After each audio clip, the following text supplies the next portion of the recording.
He looked back over his shoulder, and what he saw in those trees would change everything. He thought he knew about the taiga. Marcus Webb had always believed the forest was honest. It didn't lie. It didn't hide. If you knew how to read it, the way the moss grew, thicker on the north side of birch trees, the way silence fell before a storm, the forest would always tell you the truth. That belief was the reason he took the job. That belief was also the reason he almost didn't survive it. The posting had been simple enough on paper. Ranger Station 12, deep in the Siberian Taiga.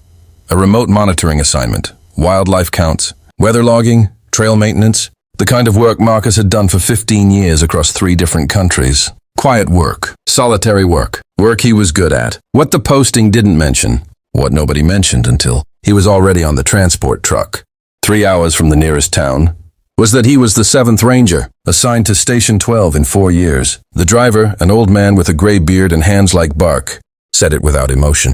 Just a fact, offered between cigarettes. 6 before you. None came back. Marcus had laughed. He thought the man was joking. The old man didn't laugh back. The station itself was smaller than he expected. 1 main cabin, a storage shed, a rusted weather tower that creaked in the wind like something breathing. The taiga surrounded it on all sides. An ocean of pine and birch stretching so far in every direction that the horizon simply disappeared. His first week was quiet, beautiful even. He logged temperatures. He counted bird calls. He repaired a section of the trail fence that had collapsed under last winter's snow. He cooked simple meals over a gas stove and fell asleep to the sound of wind. Moving through 10,000 trees, he told himself the stories were just stories. 6 Rangers. Remote conditions, harsh winters. People quit. People got lost. People made mistakes. There were always explanations. But here's the thing that kept pulling at him. Quietly. Like a thread you're not sure you should pull. The logbooks. Every previous ranger had kept one. And every single log ended the same way. Not mid-sentence. Not in panic. Not with any dramatic final entry. They simply stopped in the middle of an ordinary week. Routine notes about temperature and animal, tracks and trail conditions, and then nothing. No last words, no sign-off, no explanation. Just silence pressed into paper. Marcus read all 6 logs in one sitting, and by the time he finished, the cabin felt smaller than it had before. It was on his 9th day that he first saw the figure. He had been walking the eastern perimeter, a 2-hour loop through dense pine, when he paused to check his compass. He adjusted the straps of his pack.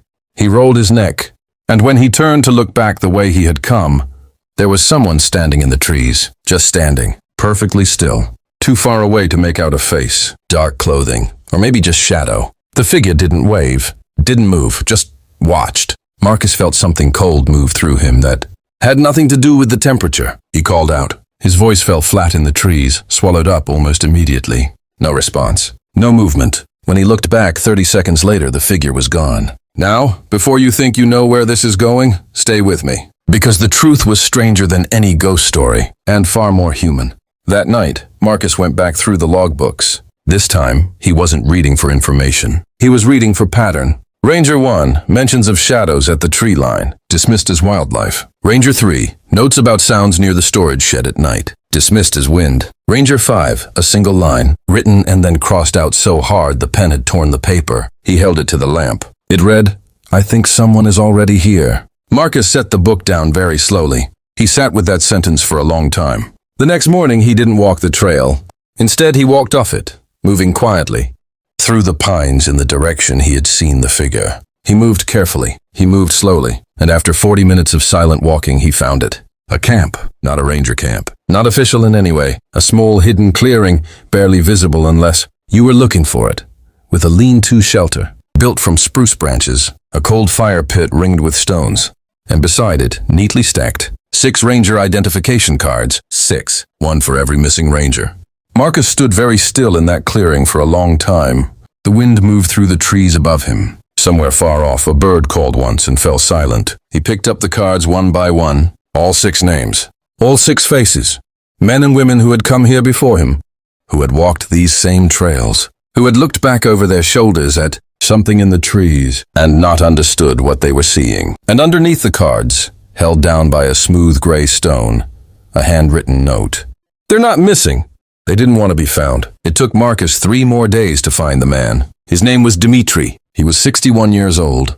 He had been the very first ranger assigned to Station 12 7 years earlier.